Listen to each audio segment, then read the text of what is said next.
the very first point, of course, and that's not specific to consulting actually, is that you have to compare the proposals. And then really identify in those proposals what are the very elements that you find absolutely necessary. You want them. And then there are other ones where you can be more flexible. For instance, you may have a strict timeline. You need absolutely the project to be terminated in April 5th, just throwing a date here, because you have that huge, executive committee where you need to make a presentation of it. Or you may want a certain level of expertise because what you're looking for is the depth of expertise. Yeah, that's what you want absolutely. But then you might not care about if the consultants are remote or on premises, or you don't care about the number of workshops that will be organized to gather information, or the number of options that will be presented to the board in the presentation. Maybe 3 is enough and 5 is not necessary.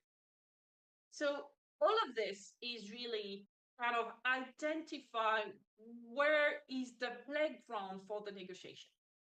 The second step is, of course, to be clear on how much you're willing to pay. And it's easy to say. It's much easier to say that than to do it. The whole point is that when you're looking at a project, a lot of people say, "Oh, I don't know what's my budget." Actually, your budget is how much you're willing to pay for that. It comes into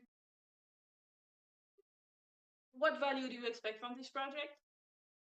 And do you think that you can actually deliver through that project? And then what price tag do you put on that?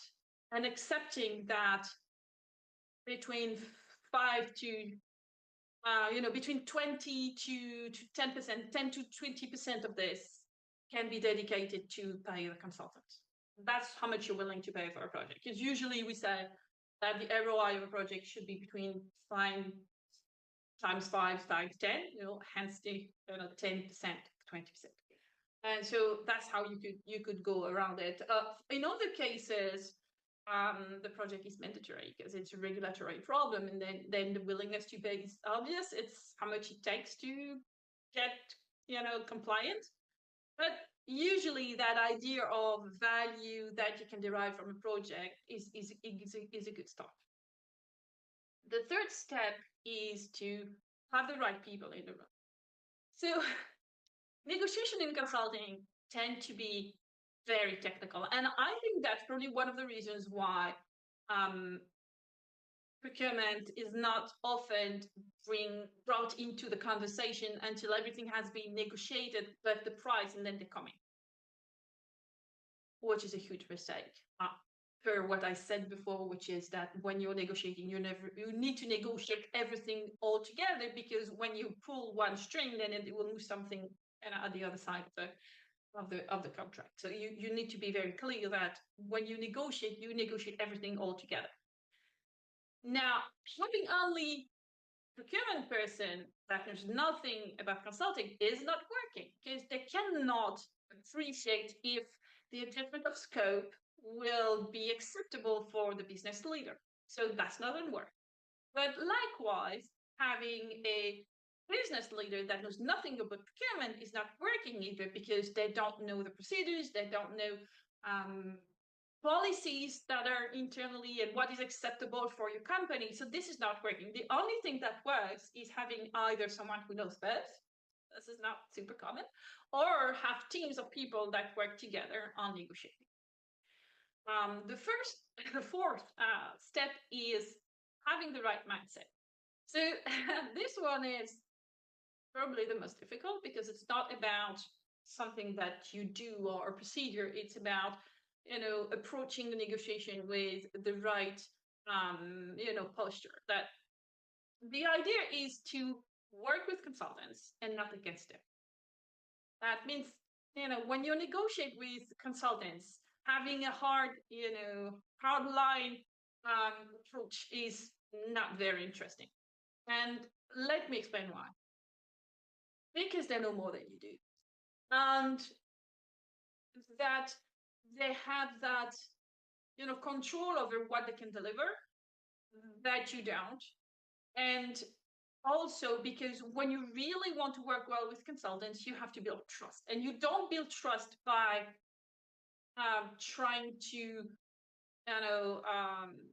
force them into a price or into a scope that is not satisfactory with them.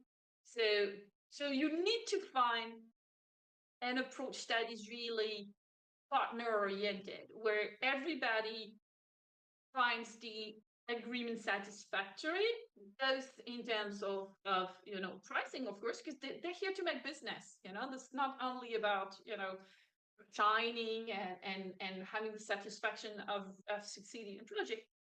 Consultants are there to make business and to make money. So, and more than that, they're here to make enough money to have the margin that they look for, and to have benefits. This is about EBITDA. Guys, it's everybody is in the same game. It's just that we don't have exactly the same settings, but this is all about. So the only way to really work well with consultants is to have that approach of saying, I want this project to happen, and I want it to be based on trust and as a partnership. And the only way to do that is to look at the consultant in the eye and say, look, we both want it to work. So how can we do that at the best of your ability, but at the best and most reasonable price for me? So that's the spirit.